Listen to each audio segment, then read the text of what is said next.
While a lot is still unknown about what the final ballroom will look like, other than the fact that it's going to be enormous, we now know who is paying for it. Big companies who have a lot to gain from Trump. I mean, if people don't think that he's going to be looking at this list, well, got another bridge to sell you. There's also a number of high-profile crypto investors and other close allies of Trump. We'll just break down some of these names down. Amazon is on the list. Obviously, Amazon's forked out a reported $40 million to air a Melania Trump documentary. Apple is also on the list. CEO Tim Cook there, remember, memorably presented Trump with that 24-karat gold and glass statue. And then there are a lot of crypto connections on the donor list. As Dan Alexander of Forbes reported in June, so already back in June, more than half of Trump's net worth was tied to his crypto ventures, 60%. And the largest U.S. crypto exchange, Coinbase, on the list of donors for the ballroom. Its CEO is someone who has been singled out by Trump. I also want to recognize some of the countless industry leaders here today, including Brian Armstrong of Coinbase. You've done a good job, Brian. And there are a lot of other tech companies. Meta is on there. That's the parent company of Facebook. Mark Zuckerberg, the executive there, was seated right next to Trump at his dinner with tech leaders. And he had this to say about the president last July. Seeing Donald Trump get up after getting shot in the face and pump his fist in the air with the American flag is one of the most badass things I've ever seen in my life. Other companies include Micron Technology, Microsoft, and then there's a company called Ripple. If you haven't heard of it, it is a big crypto company, a company, in fact, that has been under investigation by the SEC for years. But suddenly, in March of this year, the SEC dropped its case. The CEO wrote at the time, "This is it. The moment we've been waiting for. The SEC will drop its appeal, a resounding victory for Ripple, for crypto, every way you look at it." Well, of course, that was during the Trump administration. And then there's the individuals. You know, some of these names catch your attention. The Lutnick family, that, of course, is the family of the Commerce Secretary Howard Lutnick. Lutnick has backed Trump's crypto policies wholeheartedly. We're using the blockchain. We're using Bitcoin. We're going to use digital assets to pound forward. And Donald Trump is leading the way. And the list continues. Kelly Loeffler among them and her husband. Loeffler, you may remember, right, was running for Senate in Georgia, ends up running the Small Business Administration for Trump. And before that, no shock, she was the CEO of a cryptocurrency futures exchange. Trump Media was actually in talks to buy that company. Ultimately, they did not. And last, but certainly not least, the Winklevoss twins. They may be best known for accusing Mark Zuckerberg of stealing their idea for his Facebook to some.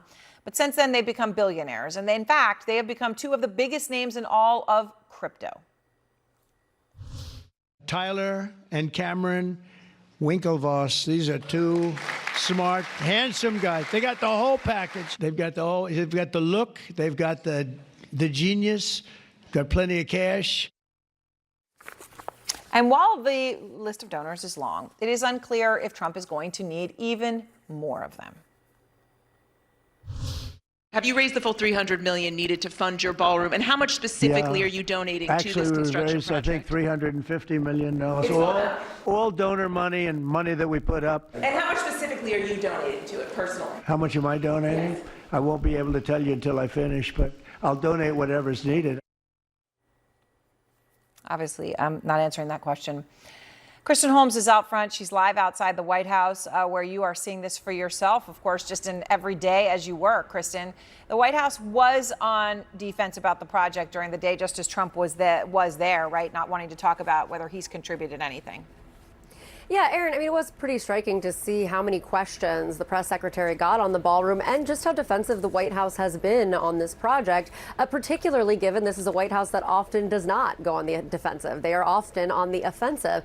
One of the most stunning back and forth that happened today during that press briefing was when one reporter challenged basically the defense that we have heard from the White House on why they didn't have to seek approval to demolish the East Wing. Of course, as we've reported, their reasoning was that their interpretation of the law is that President Trump is essentially allowed to demolish anything on federal property and only needs to seek permission from the commission once the construction starts, in particular the vertical construction. Now, the reporter pressed Carolyn Levitt on this, saying, so does that mean President Trump could go around Washington and essentially destroy any building that he wanted to on federal property, like the Jefferson Memorial, for example?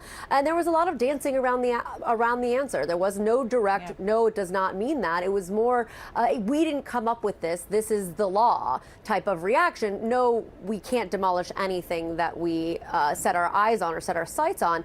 So that was one interesting part. And then afterwards, we got an updated statement from a White House official, again, going to show you that they're clearly aware of the optics here. And in this statement, it said, all the historical components of the East Wing, such as elements from Rosalind Carter's original office of the First Lady, have been preserved and stored under the supervision of the White House Executive Residence and the National Park Service, with support from the White House Historical Association.